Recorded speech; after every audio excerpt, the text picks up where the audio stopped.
Hello, everyone, and welcome to another episode of Test, Optimize, and Scale. We have John Bertino, co-founder, CEO of The Agency Guide, with us here today. I've been waiting to have John on for a very long time. He was a major influence in the early stages of my marketing path around SEO, really showed me the books in terms of content marketing. And I still quote John on his definition on what content marketing is on a regular basis.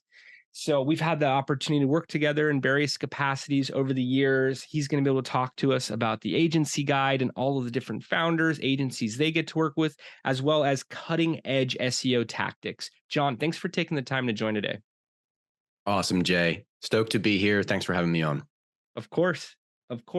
And I am well aware of your SEO brilliance, but thought we'd begin to familiarize the audience with your background, your storyline, how you got into everything in terms of digital. Sure. Well, starting with how I got into it, and I'll try my best to be concise. But, it's a bit of an interesting story, actually, that I think a lot of people can take some inspiration from. When I first got out of college, I was in the music industry, but the music industry was going through a lot of changes, to put it lightly, as Napster completely turned the whole thing upside down. And so, long story short, I decided not to stay too long. But go all the way up through college, like that's always what I thought I was going to do. So when I was no longer in the music business, I very much found myself in a position of, well, what the heck now? So I did a brief stay of all things in the industrial supply space. That was just kind of a job I secured through a family member who thought I'd be great at sales in the area. And that's what I was doing. This was around 2007, 2008. And at the time, ranking in search engines was can I curse on this podcast? Sure. A bit of a shit show, and you can bleep that out if you need to. Bit of a shit show is the wild, wild west. And, if you knew what to do, it was fairly easy to manipulate your way to the top. But I didn't know what I was doing. But there was an organization at the time that had kind of an open tryout, if you will, that essentially said, if you're a hard worker, if you think you can sell and you're interested in this internet stuff, come try out for us. It was a lot like Mark Wahlberg in Invincible. He's this guy that comes off the streets of Philadelphia. Shout out to my hometown city of Philadelphia, who tries out for the Philadelphia Eagles, gets the part, and it's a historic story of some random guy who gets the job. Well, that was kind of me finding my way into marketing. Love the analogy there, by the way. Yeah. Well, it was very much that, because I didn't really have much experience in the space. I did have a marketing degree, and I was actually marketing bands on MySpace at EMI, where I was in the music industry. So that's a bit of a feather in my cap for those of you old enough to remember or even know what the heck MySpace is. But other than that, I didn't know anything about SEO or ranking in search engines. And these guys said, if you've got a hunger to learn and you think you can sell, come work for us, or at least try out, so to speak. And so I did. And I got pretty good at it pretty quick, because I'm a student of the game. Anything I apply myself to, I really try to be a true student of the game. And you talk about sales, being effective at selling. I've been told many times throughout my life that I'm good at sales, but I personally, truly don't even look at it that way. I'm focused on a few core things that I think make me good at it and made me good at it in this particular position. And that is authenticity, student of the game, and not really trying to make it about selling, trying to make it about helping. And I think all of those things are almost like cliche to say, but they've just truly been my approach to things. And that served me well at multiple points. So anyway, suffice to say, I got pretty good at SEO, understanding it. And it was only within probably 4 to 6 months that I realized that I knew more about SEO, arguably, than this chop shop agency that gave me the opportunity in the first place. And that was how I got Mark Wahlberg. I guess so. Arguably even better, because I did a lot more than return punts, which I think is all Mark Wahlberg ever ended up doing. Vince Papale. Sorry, Vince. Vince also a local guy, by the way. Another shout out to Philly. Vince Papale was his real name. Anyway, so that was how I got into SEO. And as I alluded to earlier, it was a really interesting time, because if you knew the right tricks of the trade, you could move up the search engines pretty quick. And was and still is an extremely powerful thing. What occurred to me at the time and gave me that thirst and hunger to get into this was realizing that search engines, a lot of ways, were like real estate. Like to have your business rank at the top of a search engine is very much like getting prime real estate on Main Street. And that's extremely valuable. And that was the way I was looking at it, at least in 2008. And I said, well, I want to know everything there is to know about helping a business get prime real estate. And, the rest is history, Jay. So you're starting to see the infrastructure of the internet and looking at search engines as real estate and organic placements being why these brands, these businesses are obtaining traffic, let alone market share. So you're looking for tactics that can really accelerate their digital presence. What was working back then and what happened? What updates, what changes occurred to be able to get us more into the world of content, more into the world of EAT, which I know you want to go into as well. But what stopped from those early growth hacks of search engine optimization? Because I think some of those are still published today, and I hear misconceptions all the time around them. Yeah, you used the word tactics, and that's very much what it was at the time. Like, it didn't take a tremendous amount of strategy per se, and it was more about knowing the right tactics to kind of manipulate your way to the top, which gave the industry, by the way, a sour name. Between that and a lot of the aggressive selling that was happening, people pretty quickly got a sour taste in their mouth for SEO.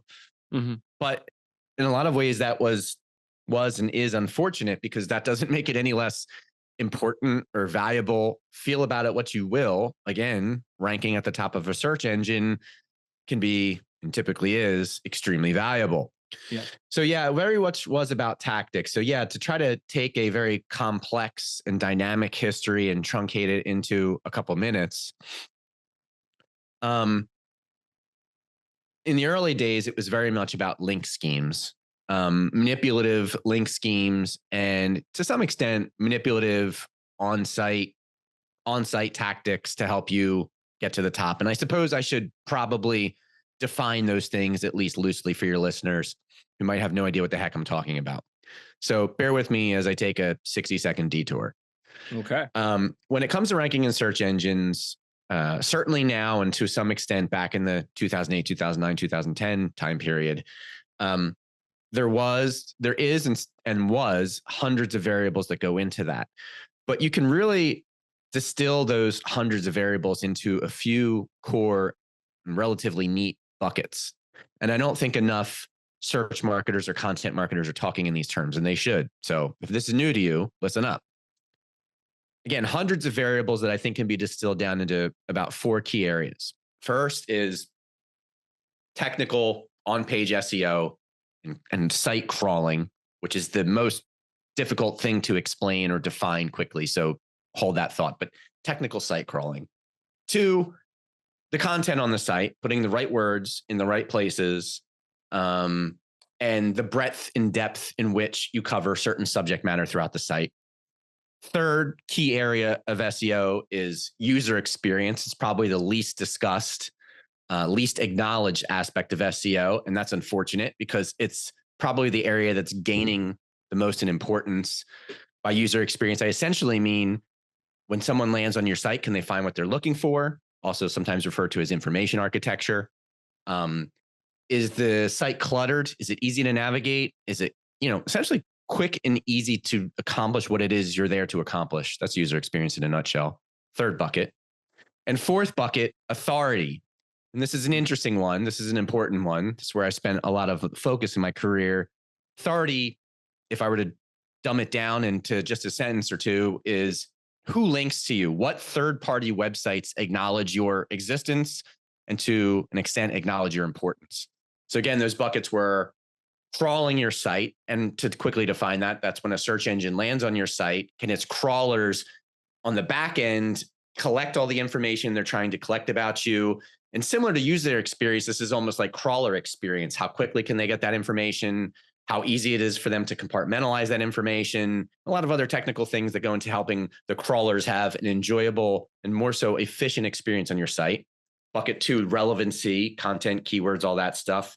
Bucket 3, again, user experience. Bucket 4, authority. So where was I? Now with that primer in place, Yes. back to your question about the early days. A lot of the tactics that made you rank high at that time were, focused on manipulation of all those areas. How can I manipulate my content in such a way that it tricks search engines into giving me preferential treatment, whether or not I deserve it? Mm-hmm. How can I manipulate the backlinks that point to my site to trick search engines into believing that I'm important or authoritative, whether or not I deserve it? User experience wasn't really a thing at that time, and so on and so forth. And so to bring us closer to current day, in a nutshell, search engines essentially have tried their hardest to make it harder and harder to manipulate them, to close as many loopholes as they possibly can, and to make it more about earning the backlinks, earning the time on site, and earning credibility or notoriety for great content because you deserve it, not because you've jammed a bunch of keywords in the site. And here's one of the key points. They've largely succeeded. Things have radically changed. And so what's ironic is those key areas that I just defined in my mind, despite popular opinion or sentiment, haven't really changed that much. This is one of my big contrarian talking points. There's this, what I believe to be large myth that SEO is always changing. And to an extent, that's true. Certainly search engines are always tweaking, refining. But the core elements have barely changed at all the entire time I've been this. It's just search engines' ability to separate the wheat from the chaff, to understand what content's really good and what isn't, what backlinks to a website are actually valid and authoritative and what aren't. That's in large part what's changing, improving over time. But if your mission has always been for the last decade and a half to create truly great content and to accrue truly authoritative backlinks in some degree of quantity, then really you've arguably changed very little. Same thing with the user experience. If your focus has always been, I want to give my users a good, clean, efficient experience on my site, and you've always made a continuous effort to do that, well, then certainly you've tweaked and improved and refined things over time. But that core principle of how you want to manage your website and how you want to rank in search engines hasn't changed. It's been essentially immovable. Yeah, I feel like I learned good fundamentals around content marketing, being code for offsite SEO after you've done the technical, and really being the creation of good, engaging content that's designed, it's physically made to stimulate social sharing and high authority links, high authority coverage. Not link buying, not anything that could put you in a gray, let alone black area. And I recall the 2010, 2012 days of SEO being very much that. After the Panda update and Pingua update, it's like you said, it's kind of stood the test of time. I think you even told me one time, Google will never penalize good content creation that's has authentic relevance to your audience. And that's really what their tools are designed to do. Don't look to manipulate as much as to understand the structures. So, technical content, user experience, authoritativeness, and figure out how you could work under those confines to be able to get the best positioned real estate. Don't look to just have hacks around links as much as create that content that's actually going to produce social sharing. Understand your target audiences. What are these fictional individuals, if you're putting together personas, going to share? And I've seen, at least, from what I follow as a user, content recommendations getting better and better over the years, but still following those guidelines as you're mentioning it. It's like you said, yes, some of the little details on how they're calculating it may switch up, but this is still the same guideline. Create good content, make sure you've looked at the technical aspects of your site and really the user experience. We're all looking for that easy, quick type of interaction on our devices on a daily basis. We're inundated with digital more than ever, and then show third-party validation, show social proof, have that authoritativeness very present, based on all the right validators that these platforms are looking for. Yeah, in large part, I'd say that's spot on. The problem is that that's a lot easier said than done. And over the last, again, decade and a half, the prevailing mantra in content marketing communities is create great content, create great content. That's, of course, absolutely true. But what the hell is great content, right? What is that really? And I think that very much becomes the crux of the issue and the challenge that marketers everywhere are trying to solve. Right. And I know you've worked with countless entrepreneurs, whether it was teaching and at the university level or with your meetups. I know you're a big part of the digital scene down in San Diego, or ongoing on a daily basis at the Agency Guide, where you're working with founders, pairing them with the right agencies. I know that, startup mentality, small business mentality is often to cut corners, growth hack, get to the results. Hey, just focused on the results. I have prospective clients tell me that they're not interested in views, they're not interested in rankings. They just want the results. They're different. So I know there's a pressure to be able to get to that point, and that's when push comes to shove with the content, right? Where hey, it's easier said than done, but is it? We need to get to the point where it's actually producing the results. I think there's a common understanding of, marketing 101 and, you need to create this funnel and get to the conversions from there. But where do you see the obstacles? Where do you see groups falling short and, not working off the right best practices to be able to set them up long term with their SEO, with their content, with their overall marketing to be able to have a sustainable amount of traffic, a sustainable amount of conversions, whether it's e-commerce or B2B or installs. We work on investor campaigns, whatever it may be. What are some of the right strategy? Let's go, step above tactics. What are some of the right strategy perspectives to have towards this? No, there's so much potential ground to cover there, so many directions we could go. But since we've largely focused on SEO to date, and I should just briefly mention that these days through Tag, we're consulting with brands on so much more than just search and content, but a lot of the opportunities or inquiries we get in that realm ultimately funnel through myself. So we'll stay there for the time being. I think that question about what brands are getting wrong and what strategies they should be exploring ultimately leads us back to EAT, or expertise, authority, and trust. In fact, taking one additional step backward, EAT, which is very much on the tip of many content and search marketers' tongues these days, has only increased in importance since the release and prevalence of ChatGPT. So let's start there. And I mentioned earlier, what the heck is great content, right? Well, when you now have a machine that can pretty quickly produce content for you, it really starts to further put that question under the microscope. Is this content good enough? Should I be using it as a brand, as a marketer? At what point is the machine just as good as human writers? And so that again brings us back to expertise, authority, and trust, or EAT. So quick history lesson. This term EAT first surfaced in 2014, I believe it was, from Google themselves. It was in their search quality evaluator guidelines.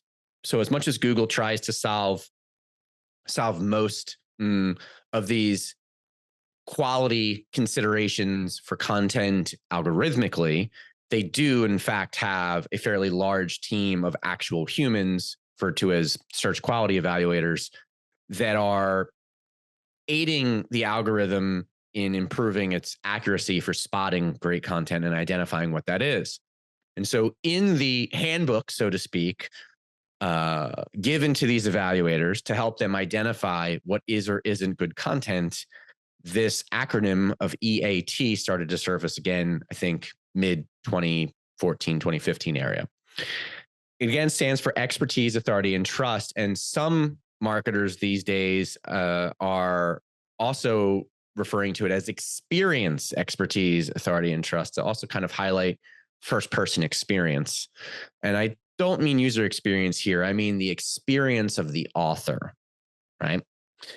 And so I think the acronym is fairly self-explanatory, but just to spell it out, they're wanting their search quality evaluators to actually look for signs of expertise, authority, and trust within the content. Well, what would be some examples of that? And so the examples of that are also the types of things that marketers these days should be looking to incorporate in their content. So to start, if you're a true expert, if you're a true authority, and you're someone that's truly trustworthy, to start, you can go into more depth, which gets into a whole other subject. We'll see if we have time for it, about breadth and depth of content. And that's kind of its own wheelhouse, but closely related. So a true authority can go into depth. And, you know, something I always like to touch on whenever I'm talking about EAT is that the nuances matter. The devil is in the details, and this should not be overlooked. This is sounds like a cliche point, but it's so mission critical when it comes to EAT. So for example, talking in the first person, it's such a small nuance, right? But Google and its quality evaluators are going to give preferential treatment to content that's written in when we are out in the field doing X. When we have run tests on A, B, C, D, E, F, G, we've experienced X, Y, Z.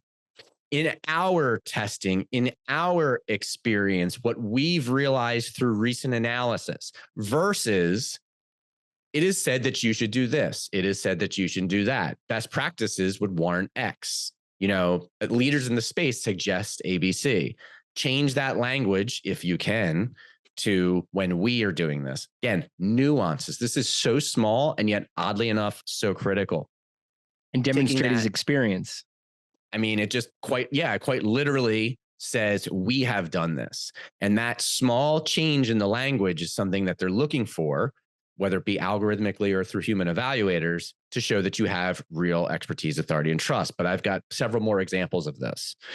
Another would be actually the author bio associated with the content. And so, you know, and it's funny, I hate to digress, but I think it's important. Some of your listeners may remember something called Google authorship that I think, you know, was very commonly discussed in 2000, bringing me back now, but 2010, 11, 12, where there was a lot of talk about Google trying to identify, hey, who is the human being behind this content? And then Google supposedly killed that initiative. But actually, in my professional opinion, really didn't go anywhere. It's just that it was less about literally assigning an individual to the content, and more so Google starting to just understand whether an individual or brand or an entity algorithmically has true expertise, authority, and trust. But I would argue it really authorship hasn't gone anywhere. This is just the new version of it, and it's more important than ever. So I was starting to say author bios. So if you're underneath an article, well, first of all, at the top, are you even saying who this article is by? If you're not, if you're saying by site, by brand, by admin, that's a strike against you in terms of demonstrating EAT. So we should assign an individual to the content. And then probably at the end of the content, there should be an author bio that cites that individual's credentials or links to a page that has that individual's credentials. Are they a teacher, speaker, potentially degrees, undergraduate degrees, things like this. And I should also mention in this conversation, YMYL. Sorry to throw, I hate to throw out a lot of acronyms and jargon, but sometimes it's just necessary. So another quick detour that's very adjacent to the discussion at hand is this idea of your money, your life content. And so, and this is very directly adjacent, but your money, your life is essentially a marketer or SEO's acronym that's used to, as a broad strokes, categorize any content that could impact the reader's money or life, which actually is a lot of things. but some content is much more likely to impact the reader's money, finances, essentially, or life than others, such as any medical or health content, any banking or finance, personal finance related content.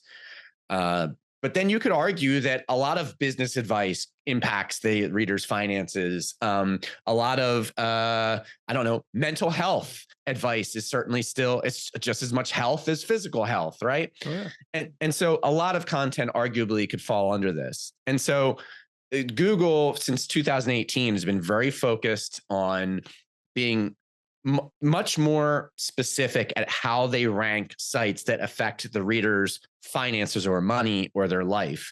And the solution to this, again, is actually just expertise, authority, and trust, which brings us back to the bio. And I was starting to talk about credentials. So especially if you're giving financial or medical advice, that makes it that much more important that that bio on your site really truly cites your credentials. Because just think about it from Google's perspective.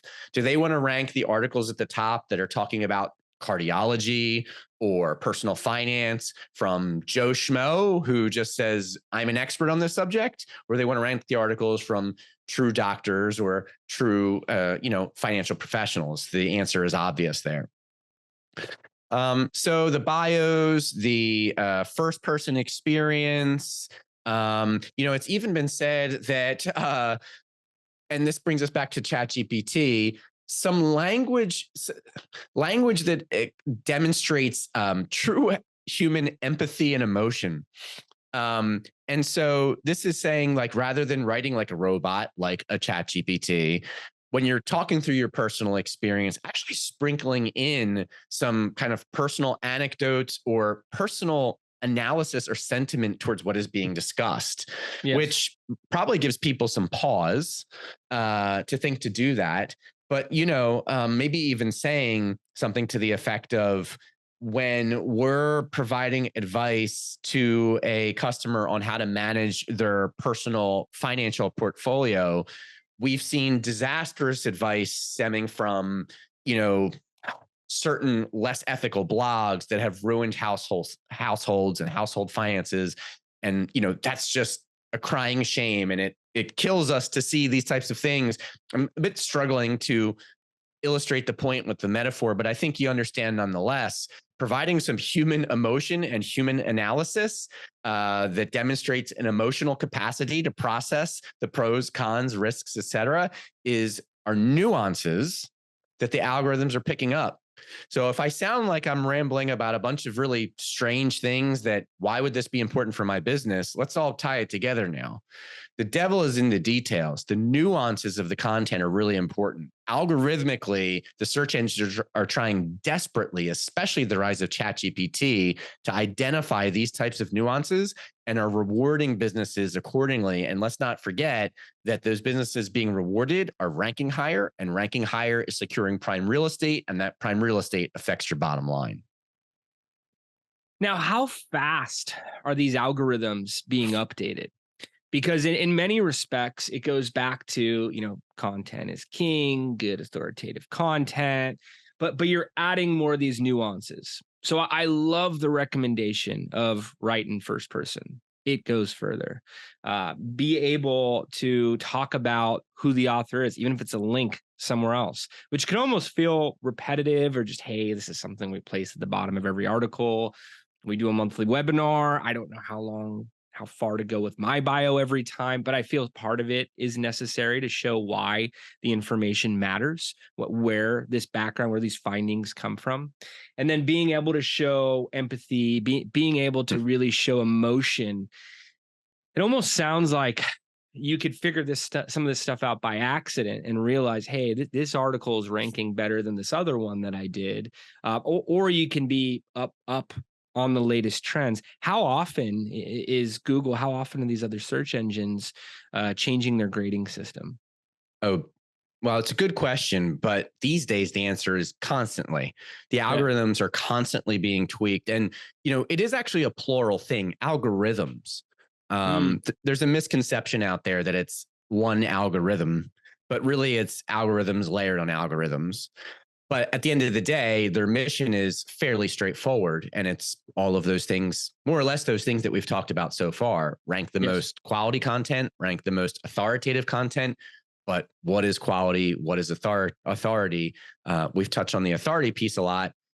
Quality, which also lends itself a little bit to what we discussed, gets into another realm, as I mentioned, about like going into breadth and depth and truly demonstrating an understanding of a topic and all of the subtopics that fall under those parent topics. Sure. How do you get to further depth? How do you get to more trust as well? Expertise as well as experience, authority, trust. We're going into authority a little bit. Is trust by showing social proof, third parties as featured by, look at our partners, here are links to other articles we've done. And how do you get to those further levels of depth? I know you said there's far more depth we can get to, speaking about depth. Right.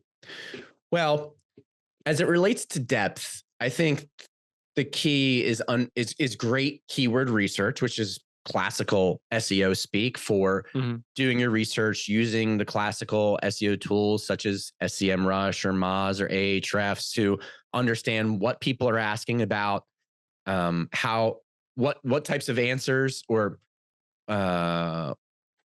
what type of content is best going to address the questions that are being asked, and going down through a whole process of proper topic modeling, which I've spoken about many times on other interviews. So I think for that, I would just encourage you to Google John Bertino and topic modeling, and you'll get quite a few hours of content there. But I'll talk about the trust piece a little bit. And to some extent, we've touched on this already, right? Like you can earn trust through inserting your bio and your credentials. You can earn trust through talking through first person experience of you and your team. But I'd like to explore another related discipline we've been really focused on at the Agency Guide as a means by which to establish trust, and that is YouTube content. That is what you and I are doing right now, Jay. Oh yeah. I find that creating YouTube content serves content marketers in a variety of ways. First of all, as it relates to trust, algorithmically, it is my professional and personal opinion, backed by data, backed by studies from other SEO experts and content marketers, that essentially associating yourself through interviews, whether you are the guest or the host, starts to kind of essentially pass authority both ways. So one way that a business can start to absorb additional trust, whether it's with viewers or listeners or with the algorithm, is by doing these types of YouTube shows. Podcasts, yes, but I really like video for some of the content repurposing benefits that it has. Is a great way to essentially get links flowing both ways, traffic flowing both ways. If Jason Fishman is an expert in all things crowdfunding, by being associated with Jason Fishman, John Bertino starts to inherit a little bit of Jason Fishman's expertise algorithmically on the topic of crowdfunding, maybe just a little. But if John Bertino then does multiple interviews with other brands or experts in the crowdfunding space, that's going to start to grow exponentially algorithmically. So a YouTube show, video content is a great way to accomplish trust. Taking that a couple steps further, it's social content or YouTube content is something that obviously you're going to disseminate through social platforms like Facebook, like YouTube. Well, what is social media? Well, at least by design, it's intended to be social, which means there's a community element to it, which means there's community participation. So by throwing yourself into the social media platforms with your content, you essentially enter the community discussion about a specific topic. So in other words, Jason Fishman may or may not have any algorithmic association with the topic of SEO. But by doing an interview with a noted SEO authority and then posting it on social where other individuals in the community can weigh in on the discussion, Jason Fishman has now entered the SEO community. And think about how powerful that is. But short, yes, in real life, but also algorithmically. And on and on and on. I'll just briefly say I touched on the repurposing benefits of video. All SEO aside, all authority stuff aside, all trust stuff aside, just video in general is extremely powerful for your ability to take one piece of content and repurpose it a million different ways. Maybe a million is a bit of an exaggeration, but lots. So take our interview today.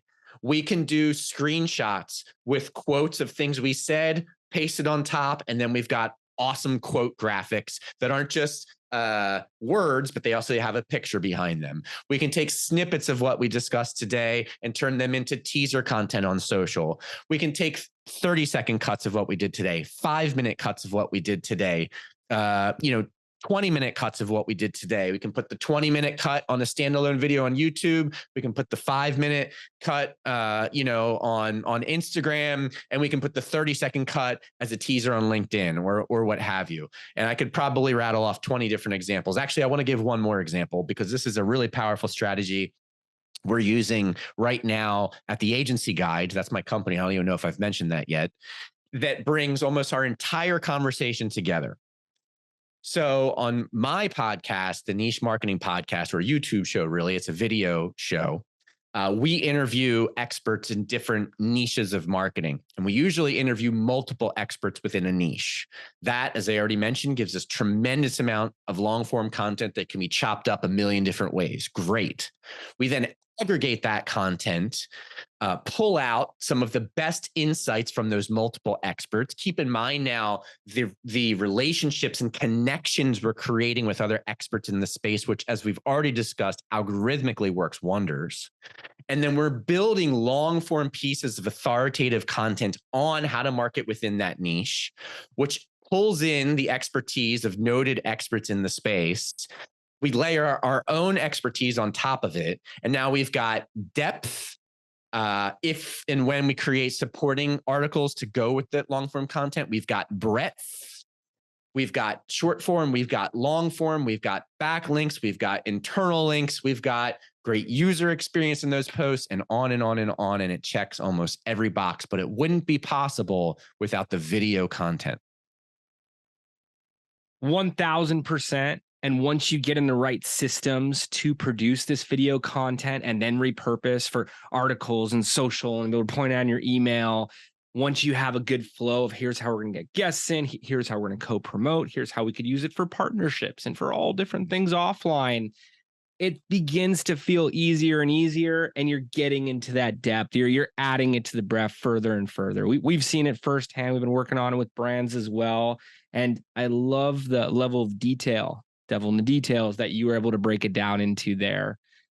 John, Thanks, want to ask about more recommendations, and for listeners, and per the title of the show, what could founders, what could marketers test towards their own models, towards their own growth, that we could package for them to try out after watching, after listening, after reading blurbs, after reading social posts about this episode? Well, the first part of my answer is the answer I just gave, but don't worry, there's a second part too. But the first thing I would say is test video content.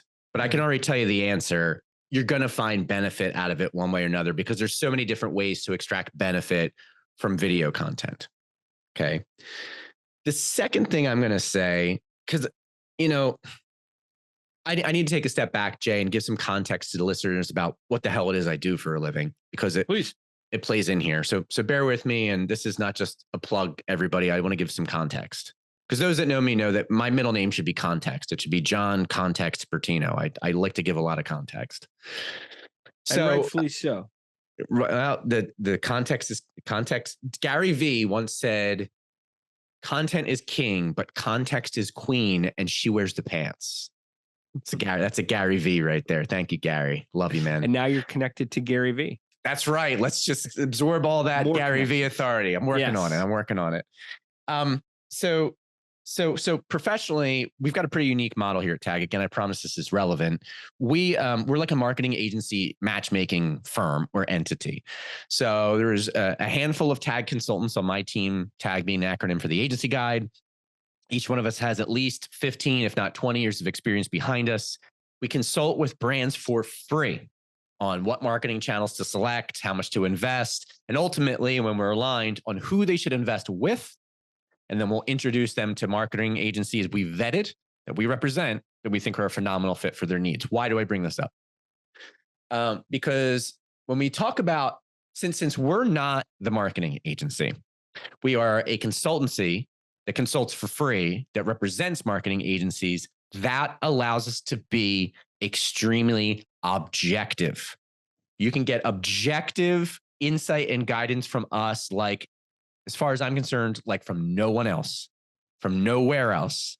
We just want to see you put your marketing dollars in a channel, in a strategy that's going to provide results, and then invest. If you're hiring someone, invest those dollars with the team that's going to produce results, because that's how the brand wins. That's how the agency wins. And oh, by the way, that's how we win too.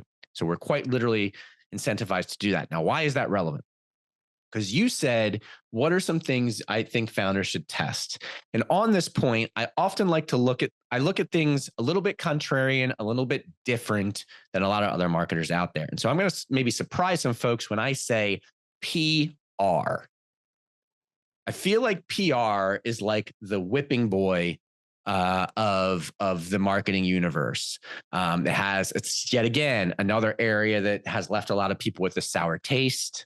A lot of PR agencies, don't want to guarantee anything, and they want to charge you a lot of money. So why do I bring it up? I bring it up, first of all, PR by 2023 standards. What even is that? What even is PR in the year 2023? And so I think whereas back in the day, you had paid sponsored content that was partially positioned as editorial, although it wasn't. And then you had PR teams that would go out and pitch journalists and try to get you media. There's this whole spectrum in between these days that did not exist, certainly 20 years ago, but even 5-10 years ago, there was a lot less you could do from a PR perspective.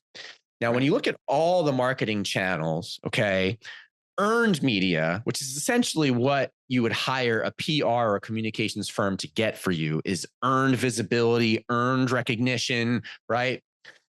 Earned media is extremely powerful because of the third-party validity that it produces. It's kind of similar to the things we've been talking about. When Google's trying to determine who is a true authority, who do they look to? They look to the other resources that condone, endorse, or validate the validity of someone else. Moreover, we talked about how when you as an individual or as a company get recognition on someone else's platform, whether it's their YouTube show or their blog or their news site, you start to inherit some of the thought leadership from that platform. Well, a PR initiative is really going to help you do that. But the thing is there's a lot of other options. I think this is probably the key point. There's a lot of other options that are less expensive than classic PR. And there's a lot of just ways in which you can make that happen in general. For example, a HARO initiative, that's HARO, help a reporter out, leveraging HARO and using an outreach team at scale to help you get visibility and recognition on HARO. When you, HARO, I guess I should define what the heck that is real quick. HARO, which these days is owned by Cision. It didn't start as a Cision product, but it's owned by Cision these days, Cision with a C. Press release company. Yeah, a known player in the PR and communication space. HARO is literally journalists at the top sites on the internet and many of the not top sites, but the top sites are there, Forbes, Entrepreneur, Maxim Magazine, whatever it is, they're there on HARO. And they're actually going to HARO and saying, I'm writing an article on ABCDEFG.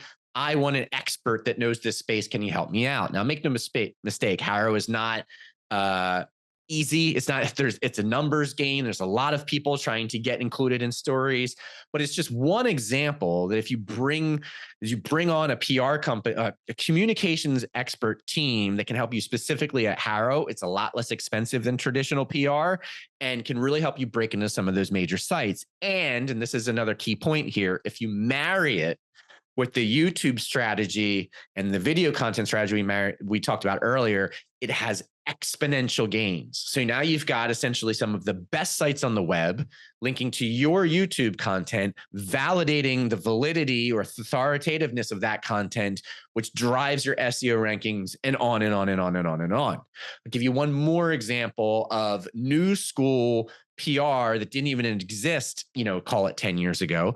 You've got teams out there where all they do is help you get guest appearances like the one I'm having right now on podcasts. And as you secure more and more podcast visibility, you move higher and higher up the YouTube or podcast totem pole to the bigger and bigger shows, which again brings all kinds of additional third-party validation to you, both from a human being perspective as well as from a search engine perspective. And one last example of modern day earned media that barely existed a decade ago is essentially influencer marketing. And there's all different strategies there, whether it's a YouTube focused influencer marketing. In a lot of ways, the podcast initiative I just mentioned would be a form of influencer marketing.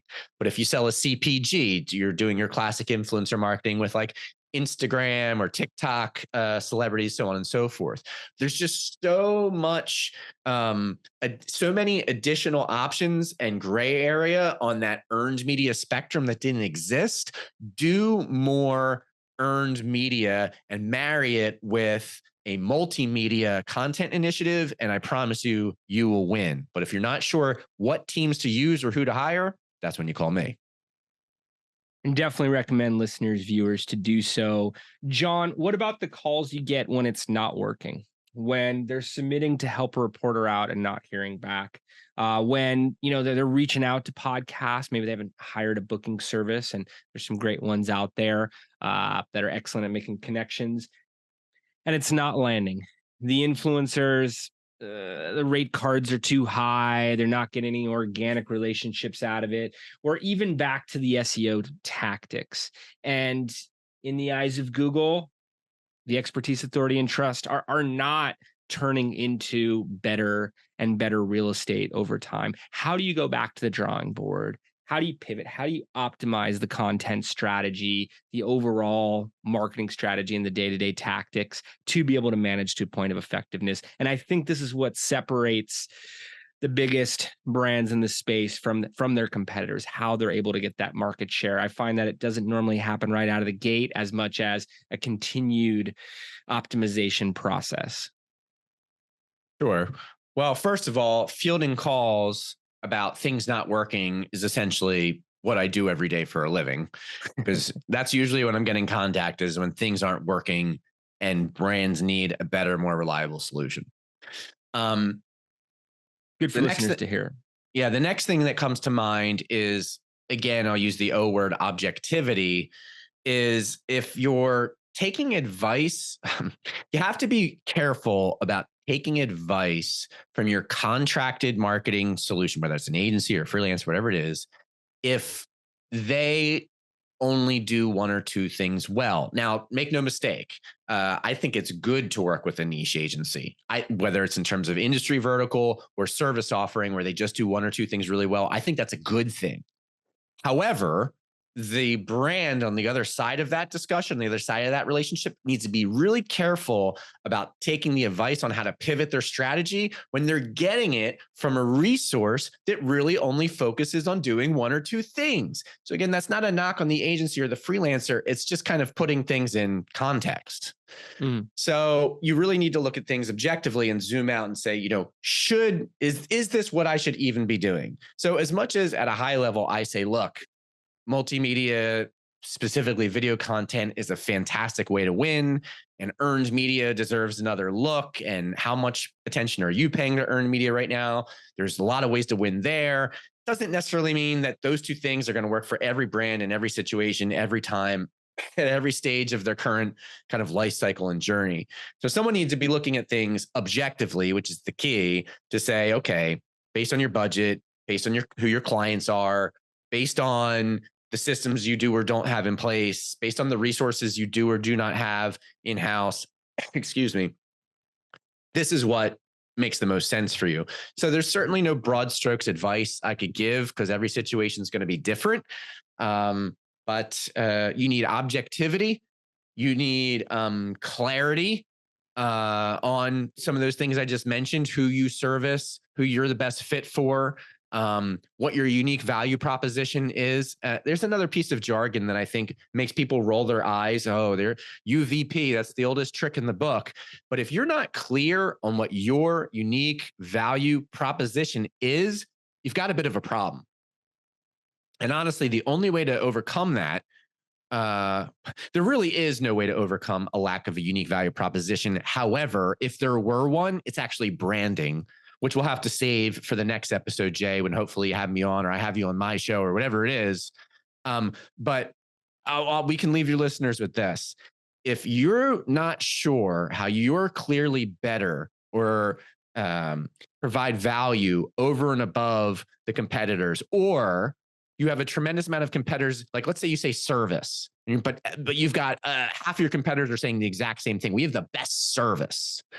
Well, then you have a branding conundrum, right? Or you need to at least try to win on brand. You need to find a way to connect with your potential clients emotionally at an emotional level so that you can become part of their tribe. And so they're going to see you as being connected to who they are as individuals in some way that they want to work with you. That's the only way to overcome a lack of a unique value proposition. And that's how you're able to scale. It's certainly one of the ways. Well, John, this has been such a privilege to be able to dive in this level of depth, to be able to have this level of breadth behind the conversation. If listeners are tuned in and would like to continue discussions with you, what is the best way for them to get in contact? And any final thoughts on scale? Any final thoughts? I know that's quite a mic drop you left us with there that you want to leave the viewers with today. Yeah, final thoughts are, I'm getting hungry. I need to go get something to eat. But as far as getting in touch with me, these days with the YouTube stuff, I'm everywhere. So you can find me on YouTube. Check out the Niche Marketing Podcast. Just Google that. The core business is the Agency Guide. Just Google that. We're on most social platforms at Agency Guide HQ. You can find us there. Final thoughts are really just start creating video content. It's a bit of a slog initially, right? Let's keep it real. It's a bit of a slog initially. And it can be a little bit expensive with some of the equipment. But there are actually, here's a nice tidbit. If I fired up some of your listeners to go out there and start doing some video content, look for a local studio that knows the new school way of doing things or is priced and packaged in a way that accommodates the new school YouTube creator, content creator. What I mean by that is I have a lot of experience reaching out to different content studios. I take my podcast on the road a lot, so I'm regularly interfacing with different content studios. And I find that 2/3 of them, Jay, have not caught up with the times. Two-thirds of them want to charge you, hundreds, if not thousands of dollars for editing a couple episodes. And, they're charging this premium price for studio time, and they want to sell you a hefty hourly price tag because of their Blackmagic cameras or whatever else they have. And don't get me wrong, Blackmagic cameras are awesome. Editing is usually necessary. But there's 1/3 of the studios out there have caught up with the times. And 1/3 of the studios out there will charge you a modest fee for an hourly rate to come use their absolutely beautiful space at a fair, cost-effective hourly rate. And you can come out looking like a rock star. You can get your feet wet without having to invest in all the expensive cameras and everything else and microphones, and dip your toe in the water, test it out. I'll give a shout out to my friend Carlos in Orlando, Florida, with Hi Hello Labs is his company, Hi Hello Labs in Orlando, Florida. They have like 10 different studios you can jump into. Maybe it's more like 20 somewhere in between there, with different backgrounds, different sets, different backdrops, professional service, professional lighting, professional microphones. You're going to look like $1 million, but it's going to cost you like nothing to jump in there for a couple hours, interview some guests, and take it from there. Awesome recommendation. I've heard more about these studios. I'll have some questions for you offline, but definitely recommend listeners to look into that, find that 1/3, start creating content today. It took me a while before I started distributing my episodes, even once I recorded the first 5. And, you were pointing at Gary Vee earlier. He said, just keep creating content. It's going to start poor quality, but the more you do it, the better you'll get. But the only way to get better is to do it. So, John, thank you again. Really enjoyed our chat. I'll look forward to the next episode. We'll love to have you on again to talk branding, go further into influencer marketing, go further into agency world. Really, really thank you for the time. Awesome, Jay. My pleasure to be here. Great to reconnect with you in this way. You're a true pro, and it's pleasure's on my side. Want to thank listeners as well. Hope you're taking notes like I was on today's discussion. Recommend you get in touch with John and the Agency Guide, and we'll look forward to seeing you next time. Take care. Sounds good, Jay. Thanks so much. Thanks, John.